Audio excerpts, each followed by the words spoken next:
Hey guys, Leatherface here. I just wanted to take the opportunity to formally apologize to the Asian man I met on the bus today. I was running a little bit late for work and I may have come off a bit too aggressive. I was in no way trying to belittle, offend, or marginalize you. I didn't take your feelings into consideration when I stepped onto that bus with my chainsaw.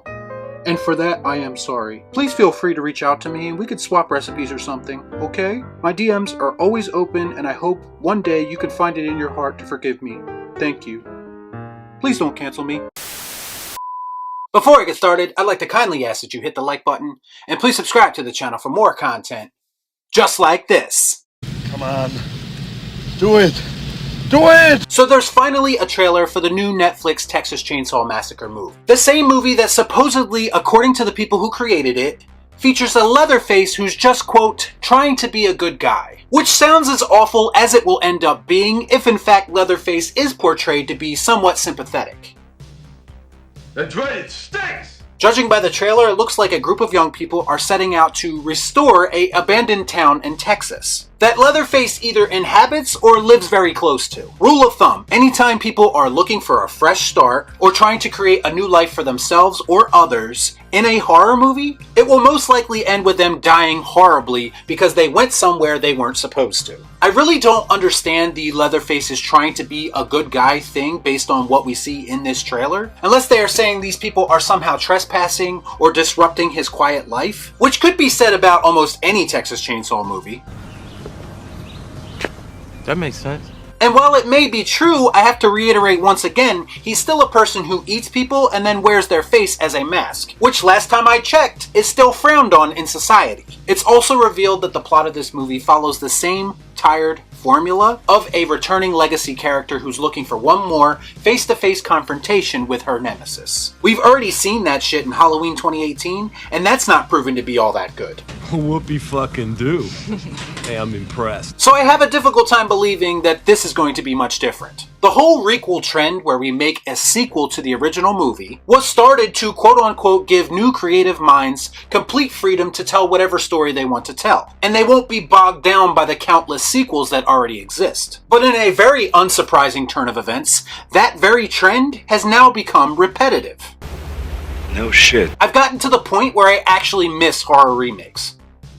I know, it's pretty sad. Yes, remakes are rehashing old shit, but most of the horror remakes from the early 2000s actually managed to put their own spin on things and still felt fresh because of it. Dawn of the Dead, the Texas Chainsaw Massacre 2003, The Hills Have Eyes, all of them were solid remakes because they didn't try to be the original but still managed to pay homage to them. Mostly due to the fact that it's impossible to do because those movies were a product of the time they were created in. And we just don't have the same creative minds working on the projects now. Oh, you're right. And when you're right, you're right. And you're always right. And it's very difficult for me to get excited about this movie because of that. Because we've just seen this all before. I'm sure all the kills and horror stuff will be entertaining enough, but I'm not sure the spirit of Texas Chainsaw Massacre will be intact. Of course, this is a 2022 movie, so no trailer would be complete without a little cringe humor at the end of it. Had you ever heard of the healing power of laughter? Because when I think of Texas Chainsaw Massacre, I think of social media humor. Yes, the trailer features a scene with Leatherface entering a bus full of people, and those people proceed to take pictures of him and tell him he is about to be cancelled. Don't get me wrong, I am now looking forward to every single person on that bus dying horribly, but it actually hurt how stupid this line was. I actually heard people say in reaction that this moment is what sold them on this trailer. Are you kidding me?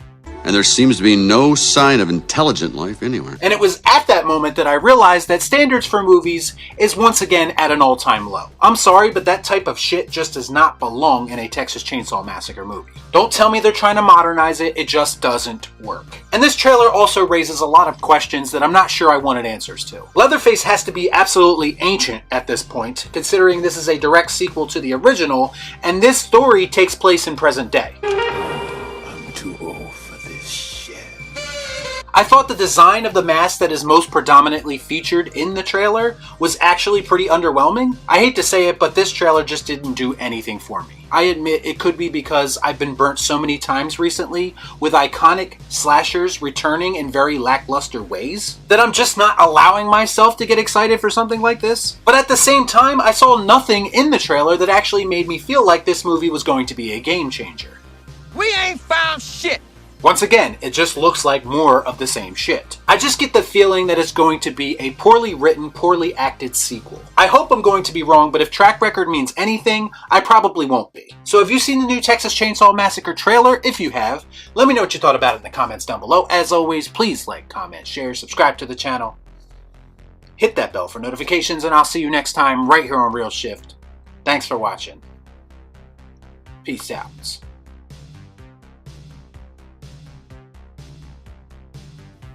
Y'all be cool. Right on.